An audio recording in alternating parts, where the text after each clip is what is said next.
From our region to yours, this is AMI Vancouver. I'm Grant Hardy for Accessible Media. The first interactive game was programmed at MIT in 1961. It was called Space War.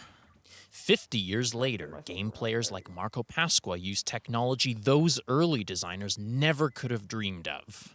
The first time I ever got my hands on a Nintendo controller and I realized that I was controlling that little character on this screen and that my interactions and my actions were causing that player to do these things, to jump, to move, to be free. As a person with a disability, I thought to myself, even at that young age, I am really actually able to interact in a way that I can't in the quote-unquote real world. What do you think of the potential uses for this technology outside of video games? So therapeutically, I think it's really important to realize that right now, the focus of this story may be on the software, but what we're doing is so much more. We're creating an innovation that's going to help change people's lives.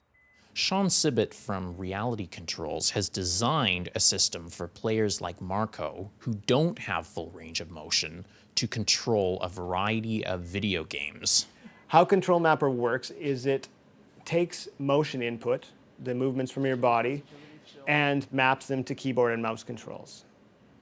So for example, I say in the configuration, if I turn my shoulders, so if I lean in with my left or I lean in with my right, that I want it to move the mouse to the left or right. It works good for an able-bodied person, but for somebody who has some sort of mobility issues, it's harder to play. They're not as good at the game, they're not competitive. And the goal of Control Mapper is to level that playing field.